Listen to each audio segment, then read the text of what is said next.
Alright, magandang gabi po sa inyong lahat mga kababayan, Batang Maynila to it's. Meron po tayong pag-uusapang dalawang DDS.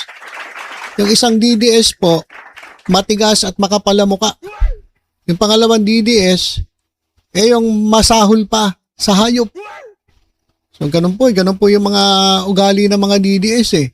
Iba, sinungaling, puro fake news, puro paninira. O ito, merong matigas sa mukha, makapal na mukha.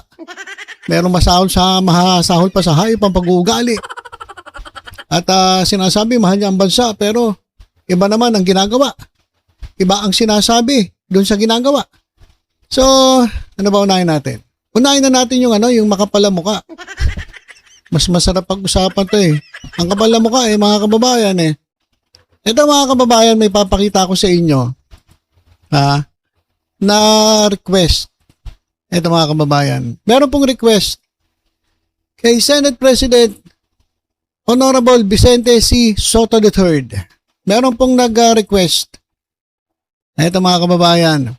March 12, 2026. Ang sulat po ay naka-address kay Senate President Tito Sen. At ang sumulat po, etong si Bato. So, tigas talaga, tigas. Sa pangalan pa lang, tigas na. Di ba? Tigas. Ronald Bato de la Rosa. Senator. Talagang nilagay pa yung senator eh. Senator ka pa ba? Bato de la Rosa, senator ka pa ba? Ilang buwan ka na hindi nagpapakita eh. 3 buwan na ata mahigit na hindi nagpapakita ito si Bato de la Rosa. Pero may gana pa siyang sabihin at ilagay sa kanyang titulo ang senator. Pero mo, 3 buwan ka na hindi ka nagpapakita. Una sa kakapalan ng mukha nito, yung sumasahod pa rin. Tuloy-tuloy pa rin ang kanyang pagtanggap sa kanyang ATM.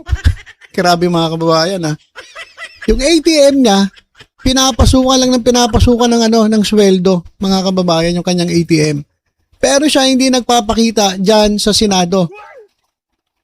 Sabi ko nga mga kababayan, may nabasa ako dati, ang sweldo niyan mga kababayan ng isang senador ay sabihin na nating 300,000.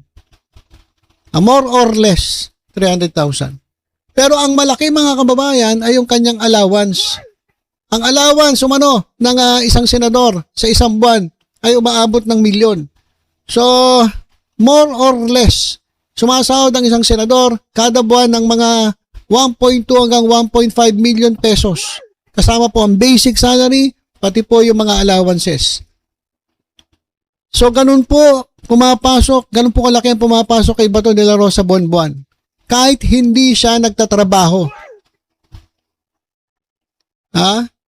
Sabi ko, kahit hindi siya nagtatrabaho.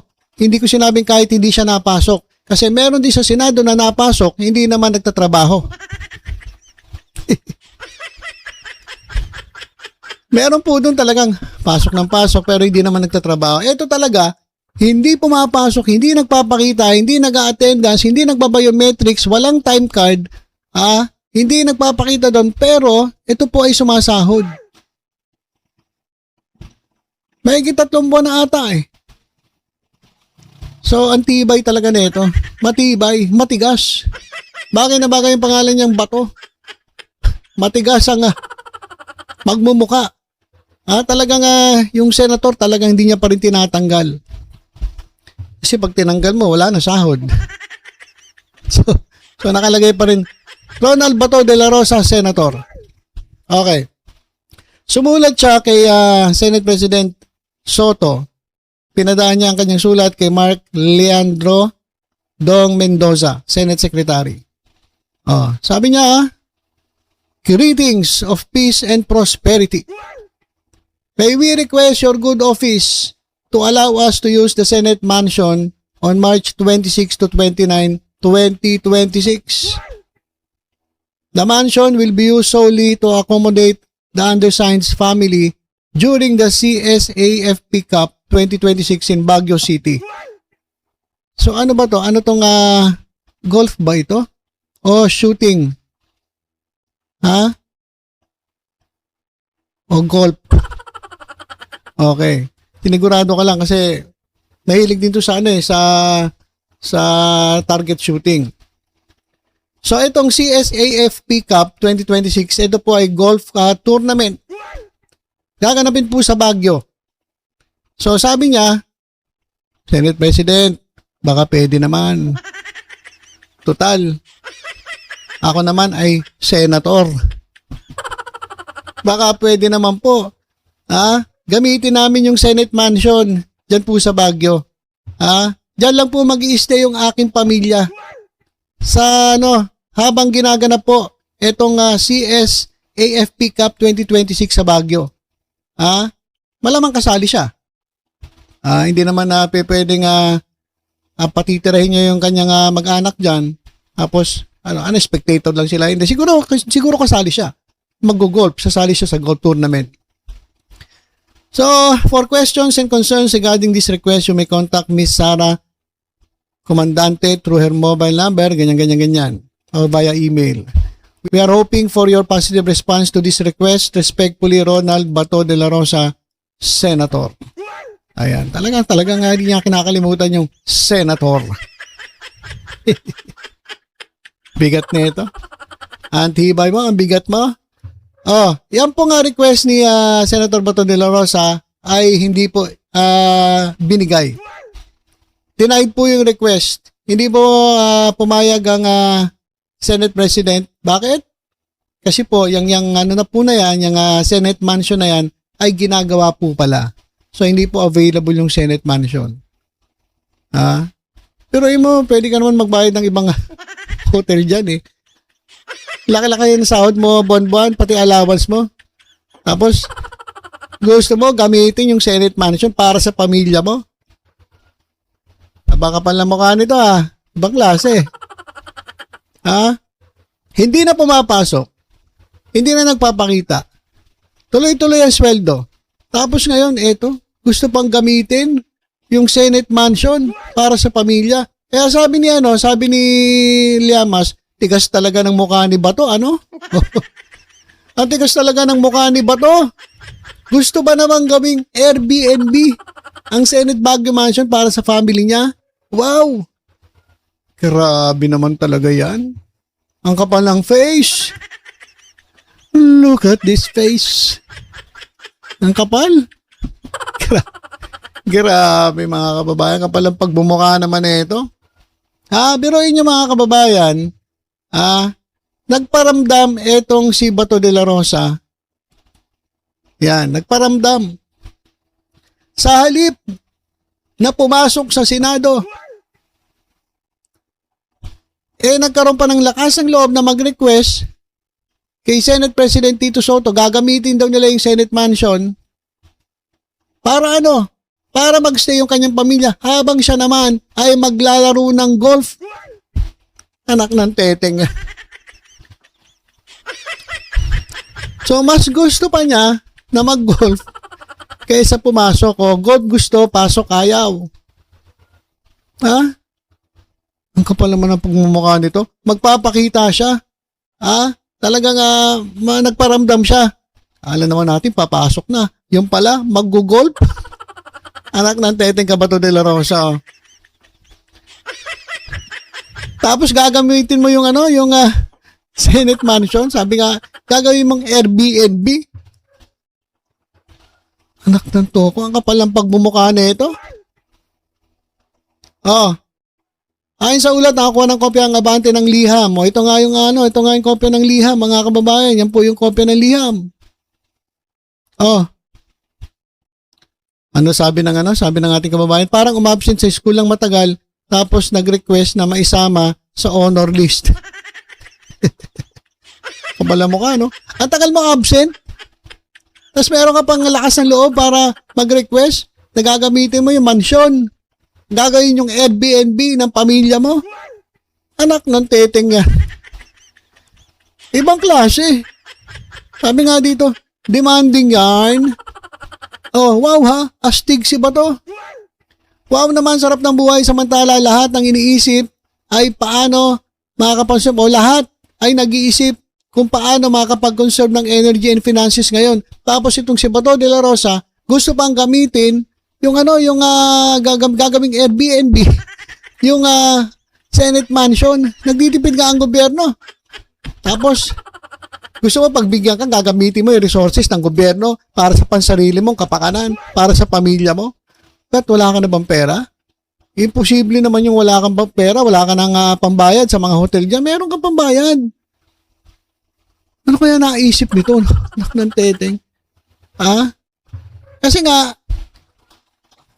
siguro nakasanayan nila na kapag pupunta sila dyan, gagamitin nila kasi senador ako. Isa akong senator sa Republika ng Pilipinas. Kahit di ako nagpapasok, sumisweldo ko. Yung staff ko nandyan sa Senate, sila nagtatrabaho. So present pa rin ako. Meron akong representative. Yung pirma ko papadala lang sa akin ng staff ko, pipirmahan ko. So nagtatrabaho pa rin ako. Kasi nasabi ni Amy Marcos, nagtatrabaho pa rin kasi pumipirma pa rin eh. Hindi wala ko rin yung tagapagtanggol. Tapos, eto, biruin mo. Ang pasok na nga lang ng gobyerno ata Monday to Thursday, hindi na Friday para makatipid. Makatipid ng gastos, gagamitin mo pag-aari ng gobyerno para makatipid ka. O talagang feeling mo lang na entitled ka masyado at pwede mong gamitin yung mansyon. Papagamit mo sa pamilya mo. Siguro, alam niyo kung walang krisis at ikaw ay nagpapapasok, ikaw ay nagtatrabaho, talagang ikaw ay ginaganapan mo ang pagiging isang senador na ang ginagawa ay ang kanyang mandato sa bayan at naglilingkod ka sa taong bayan, siguro walang problema eh. Papayag ang ang kapamunuan ng Senado. Pero ang kapal ng mukha mo, absent ka na nga lagi eh. Tapos pinapasweldo ka. Ngayon ang kapal ng mukha mo, gagamitin mo pa yung mansyon. Buti na lang, inaayos pala. Sabi ng kababayan natin, may kakapalan din ang pagmumukha, ano? Di lang makapal, matigas pa. Bato na rin ang mukha. Matigas talaga ang bato. Enjoying the perks, sana all. Grabe. The audacity, ang kapal. Basta dididis, makapal ang mukha. Grabe, sobrang kagarapalan, personal na pag-aksaya, gusto pa government facility pa ang gagamitin, ganyan nila niloloko ang sambayanan. Kaya pala tumakbo para sa privilege, hindi para magsilbi. Nang umulan ng kakapalan, sinalo niya lahat. Tapos pag kami umabsent awol, o kaya sasagot pa ng 5 wise, dapat ganun din yan. O literal na oportunista. Di ka ba kakarmahin yan, Senator Ronald Bato de la Rosa? Ang dami nagagalit. Pag mahirap, tanggal agad sa trabaho. Kapal naman talaga, kapal ng apog. Di nakakagulat ang kapal ng face. Kapal ng face. Panay nga absent mo tapos gusto mo pa kumuha ng incentives ng Senado? Grabe. Halos lahat mga kababayan nagagalit dito sa matigas ang pagbumuka na si Bato de la Rosa. Grabe naman ito. Walang hiya. Matindi. Dahil ko pa sanang ibang babasahin dito pero ayan na yun mga kababayan eh. Minsan na nga lang magpaparamdam. Tapos mag-request pa. Hindi na pumapasok. Meron pang special request. At para pa sa pamilya. Grabe. Sabi tuloy sa'yo ni Ronald Llamas, tigas talaga ng mukha ni Bato, no? Gusto ba naman gawing Airbnb ang Senate Baguio Mansion para sa pamilya niya? Wow. Wow. Ayaw magtrabaho pero nag-claim ng benefits, Ito naman sabi, dapat pinayagan siya gumamit para alam ng pulis saan at kailan siya hulihin. Hindi na nga pumapasok at nagtatrabaho. Tapos ganyan pa, kapal nga. Dapat kay BP siya nag-Airbnb. Dami safe houses noon, alam na, mamahalin pa. Kung daming safe houses noon eh. Inuupahan nun, magkano? 1 milyon, isang araw? Anak ng teteng na na safe house. 250,000, isang araw, isang arkila. Ibang klase. Pare-parehas talaga pag-uugali na ito mga DDS, ang kakapal na muka. At ito, pag-usapan na natin, bilang pagtatapos, ito namang isa na ayon po dito kay Jay Tariela ay mas masahol pa sa hayop. Sino ba to? Sino ba to nga sinasabihan nila? Mas masahol pa sa hayop. Okay. Basahin muna natin to. Pilipino tayo. Sabi ni Panfilo Ping Lacson, Senator Lacson. Pilipino tayo, mag-imama ng ating anyo, kumulubot ang balat, mabawasan ang ngipin at malagas ang buhok. Kahit tayo ay magpa-botox, magpa-pustiso at magpeluka. Aray ko po. Kahit tayo ay magpa-botox, o sino yung pinapatamaan ng saka magpustiso, sino pinapatamaan ni Lacson? At magpeluka. Dalawa yung pinatatamaan dito ha. Dalawa yung pinatamaan ni Senator Lacson ha. Yung kahit tayo magpa-botox, magpustiso at magpeluka. Yan po yung mga senador po nakasamahan niya dyan. Hindi ko nababanggitin kung sino. Bahala na kayo ha. Kahit ganun daw ang mangyari, Pilipinas pa rin ang ating bansa na dapat nating mahalin, itaguyod at ipagtanggol.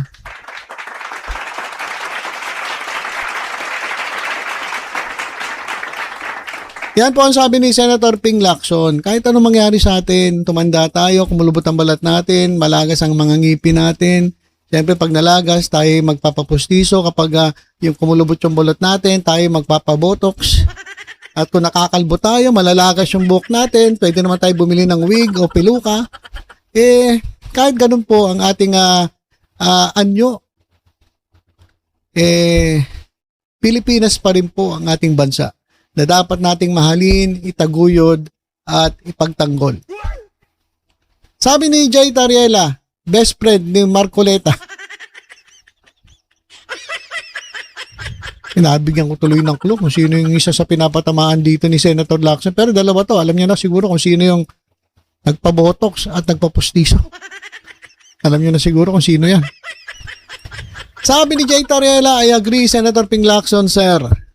Okay lang na hindi totoo ang ating ipin. Okay lang na hindi makinis ang ating kutis. O hindi totoo ang ating kutis, ang ating muka. Kasi iba po talaga peke eh. Okay lang sir, hindi totoo ang ating buhok.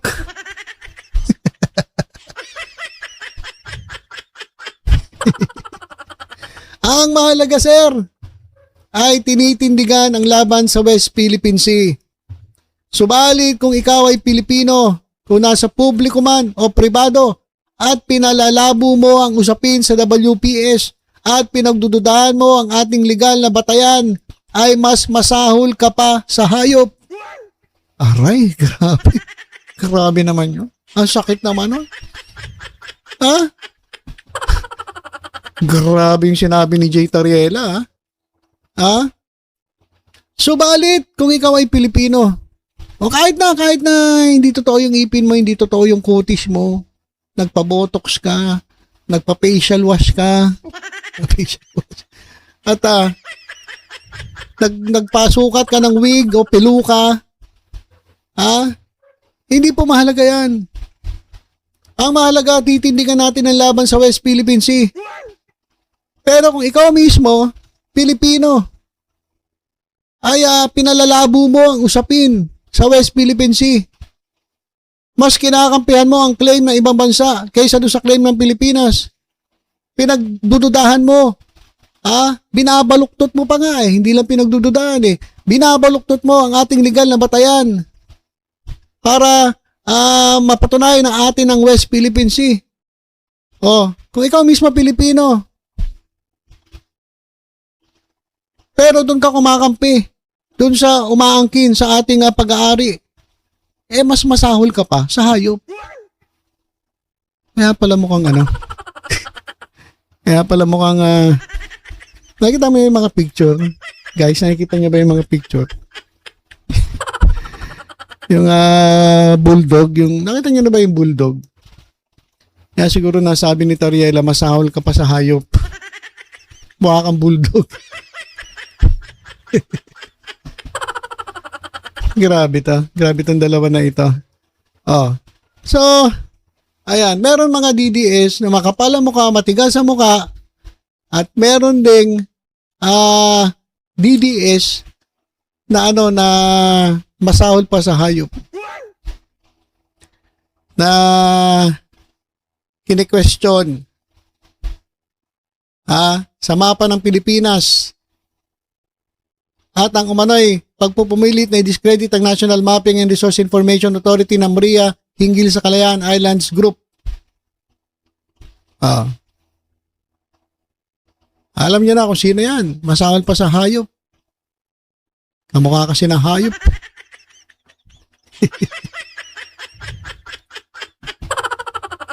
So ayan mga kababayan. So ayan, pinag-usapan natin, 2 DDS. Sikat na sikat talaga kayo mga DDS. Yung isa, makapal ang pagbumuka. Yung isa naman, masahol pa sa hayop. Meron pa isa eh. Bali 3 to eh. Yung isa yung nagpa-botox. Kilala niyo naman siguro kung sino yun.